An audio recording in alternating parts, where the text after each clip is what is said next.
Hello and welcome to today's show of Valley Homes on TV, the Milpitas edition. I'm your host, Edwin Resfello. I'm here with our other host, Debbie Giordano, here of Milpitas. And we're also joined by an expert in the appraisal field. And we've promised him not to question him about the future, but that was just me. I'm going to let Debbie go and ask questions we want to do now. Welcome to the program. How are you? Thank you. I'd like to introduce our guest. It's Michael Wiest of Wiest Appraisals, and he's located right here. His office is in Milpitas, but he does appraisals all over the area from South County to, you've been doing them in Marin and somewhere else. And a long time. You've been doing appraisals since 83. That's correct. And I finished high school in 81, so you've been doing it a long time. A long time, yeah. Okay, so what do we got on the program today? Well, we're going to review the Milpitas market in terms of sales and listings and what's currently on there. And we're beginning to do something which I think is exciting, particularly for the viewers, is to track the statistics. We're going to look at a 6-month sale ratio, and then we're going to look at days on market and track them on a more ongoing basis. So I think that folks and us can compare as we go along. Are we in a declining market or an appreciating market, or where's it going? And history is a great ruler of what's going to happen in the future. Right, and we talked a little bit earlier, actually, that you've got some thoughts on where the market is, but we'll try not to go into forecasting just yet. Let's talk about the appraisal industry for a little bit. How is the appraisal industry handling our weaker market? You know, I'm not going to play punches. How is the appraisal industry handling this mortgage meltdown? Not very well. I mean, we're having, we have some concerns. We have some concerns in dealing with the market today. It all depends on the area that you're in. Some areas it's much tougher than others. Right. Any specifics? I mean, are you finding that there's still a lot of pressure to bring those appraisal values higher? As we had seen the appraisal industry have a lot of pressure. Well, there's always pressures in the industry. However, my job is just to come in and tell the truth. So you're either going to like or dislike what it is that I have to say.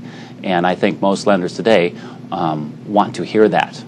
Yes, I'd agree. And who is your client? Is it the bank? It varies. The seller? Is it the buyer? It depends on the type of appraisal we're doing. Usually it's the bank. For most appraisals, it's the bank that when someone refinances their home or buys a home, it's the bank that's your client. Right. And they're going to have you come in, do an appraisal on the property, and from that, they're going to decide how much they want to lend on it. So my job is to go tell the truth on what the property is worth. Now, a number of years ago, as short as maybe 2 years ago, there was a lot of pressure within the appraisal industry to bring appraisal values higher. Right. I'm surprised if that would be continuing now, but are you seeing now, because most of the market is composed of REOs and short sales, are you seeing more pressure to bring those values down? No. I think when dealing directly with the lenders, and I do a lot of my clients are the direct lenders, they really want to know what the value is. Right. But appraisal can only go based on what's sold, pretty much, right? No, that's not true.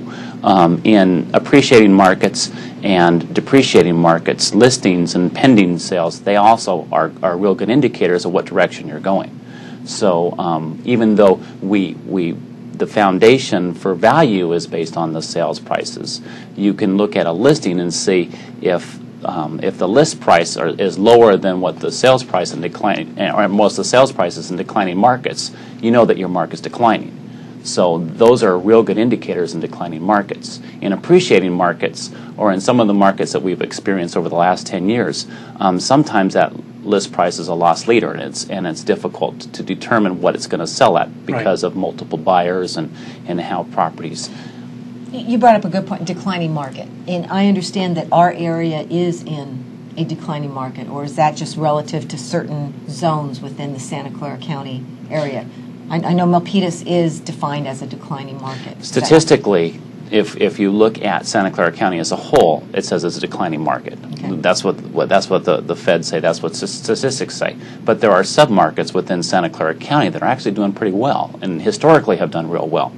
Right, I agree completely. There are, and all real estate is local, and it's so local that it can be defined as not only zip codes, but neighborhoods within zip codes. That's correct. School districts within neighborhoods. That's correct. So certain areas are doing better in this overall declining market, than others. For example, Okay. we've seen along the west side, they are not even experiencing what the rest of the valley seems to be going through. That's correct. So that's an interesting thought. Though I wonder, again, bringing back that question about REOs and short sales, normally with a short sale, the property goes on the market at a certain price level, and then a price comes in, and typically that lender that's being asked to approve a short sale will then hire their own broker's price opinion or an appraisal.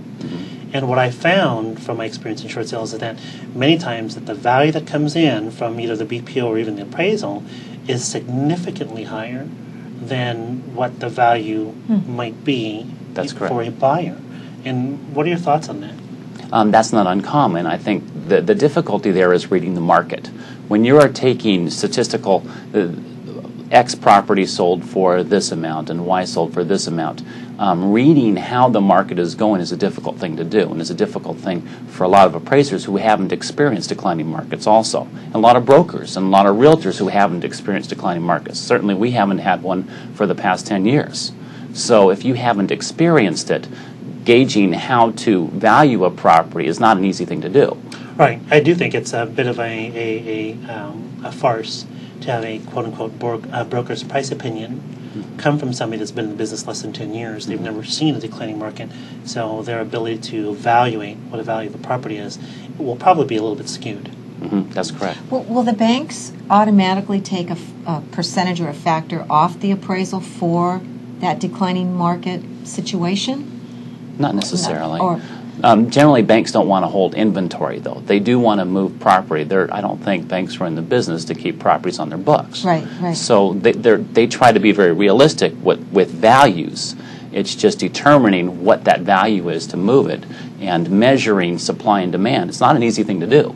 But if you do it adequately, banks can then price point their properties at a price that's fair, and that they can move it, and from that, I think they can make good decisions. Right. You know, I need to ask this question because we had talked about it a couple tapings ago.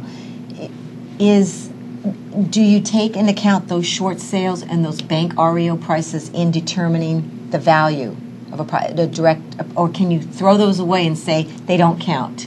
Okay, I know what you're getting at. We've talked about this. Yes. Well, unfortunately, in some neighborhoods, those are the only properties that are selling. Yeah. So they are redefining what the base value is for those neighborhoods. Right. I was in a strategic planning meeting, and one of the committee members had suggested that the REOs and the short sales should be taken away from evaluating how the market is doing. And I strongly disagree with that, because that basically is like saying, well, gee, how many people do we have healthy if we don't count the cancer patients? That's right. If it's a percentage of the market, it's got to be counted. It affects the buyer's perception and to value the property.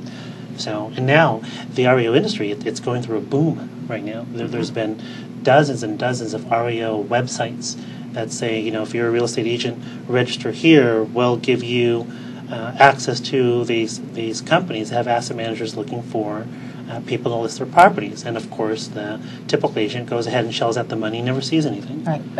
It's just spawned an entirely new industry. Okay, well, we talked about, I promised I wouldn't, but I think Debbie was going to ask you where you saw the market going. Thanks, Deb. Sure. Long term, I think we're in great shape, because it always comes down to supply and demand, and there is no more supply. If we look at population figures, if you just gauge where we're going to be 5 years from now and 10 years from now, population figures are forecasted to continue to grow. So I think long term, we're in great shape. In the short term, though, I think we still have a few hills to climb. I think we're a lot more resilient here in Milpitas and in the Bay Area than some other areas of the state. Right.